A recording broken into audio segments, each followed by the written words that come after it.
আলহামদুলিল্লাহ আলহামদুলিল্লাহ শুকুর আলহামদুলিল্লাহ। আমরা এত খুশি যে ফাঁসির আসামিকে যারা মুক্তি দিলে খুশি, আমরা এরকম খুশি ভাই। খুবই ভালো লাগছে আলহামদুলিল্লাহ যে 8 দিন খুলে দিছে। সরকারের প্রতি অবশ্যই কৃতজ্ঞতা স্বীকার করছি। পুনরায় চালু করার জন্য মাননীয় হচ্ছে প্রধানমন্ত্রী, তাকে ধন্যবাদ জ্ঞাপন করতেছি। আমরা অনেক খুশি, সেই সাথে স্বাস্থ্যমন্ত্রীদের, সরকারিদেরকে সবাই ধন্যবাদ। অনেক চিন্তা ভাবনা ছিলাম যে আমরা এখানে চাকরি করি, চাকরিটা আদৌ কি থাকবে থাকবে না আমাদের সংসারে, কিন্তু প্রতিষ্ঠান আমাদেরকে আলহামদুলিল্লাহ কন্টিনিউ বেতন দিয়ে রেখেছেন। আমরা অপেক্ষা ছিলাম আজ খুলবে কাল খুলবে, আর আজকে খুলে দেওয়াতে আমরা খুব আনন্দিত। প্রথম দিন ছিল আমাদের হচ্ছে দুঃখের দিন, আজকে আমাদের হচ্ছে আনন্দের দিন। যে দুঃখটা আমরা এতদিন পেয়ে আসছি এবং আজকে আমরা হচ্ছে নতুন উদ্যমে হচ্ছে এই 8 দিনকে পুনরায় চালু করব, এই নিয়েতে আমরা হচ্ছে মিষ্টি বিতরণ করি এবং রোগীদেরকে মেসেজ দিতে চাই এই মিষ্টি ব্যবহারের মাধ্যমে আমরা হচ্ছে রোগীদের হচ্ছে পরিপূর্ণ সুস্থ এবং হচ্ছে সুন্দর সেবাটা দিতে চাই। আলহামদুলিল্লাহ আলহামদুলিল্লাহ শুকুর আলহামদুলিল্লাহ আলহামদুলিল্লাহ মহান আল্লাহর দরবারের কাছে। এই হসপিটাল পুনরায় চালু করার জন্য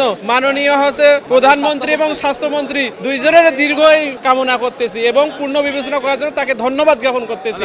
আলহামদুলিল্লাহ আমরা আশাবাদী ছিলাম যে আমাদের 8 দিন খুলবে। খুবই ভালো লাগছে আলহামদুলিল্লাহ যে 8 দিন খুলে দিছে। সরকারের প্রতি অবশ্যই কৃতজ্ঞতা স্বীকার করছি যে অবশ্যই 8 দিন খুলে দেওয়ার জন্য অবশ্যই অনেক আলহামদুলিল্লাহ যে তারা আমাদের 8 দিন খুলে দিছে। আমরা এত সুন্দর একটা হসপিটাল ঢাকা শহরে আর কোথাও আছে কিনা আমাদের জানা নেই। এত কম খরচে এখানে মানুষের চিকিৎসা হয়, সুচিকিৎসা, এবং আমাদের এখানকার যারা স্টাফ আছে, নার্স আছে, ডক্টর আছে, তারা এত বেশি আন্তরিক যেটা ভাষায় প্রকাশ করতে পারি না। এরপরেও এমন একটা পরিস্থিতির মুখোমুখি আমরা হব এটা কখনো কল্পনা করিনি। যাই হোক আলহামদুলিল্লাহ আমরা একটা খারাপ পরিস্থিতির পার করে এখন একটা ভালো পরিস্থিতির দিকে যাচ্ছি এবং আমরা যারা আছি হসপিটাল পরিবার তারা সবাই আগের থেকে বেশি আন্তরিক এবং আরও বেশি যত্নশীল হব ইনশাল্লাহ। আপনারা দোয়া করবেন আমরা যেন মানুষের হৃদয় স্পর্শ করতে পারি, আমাদের দায়িত্ব আমাদের সেবা দিয়ে।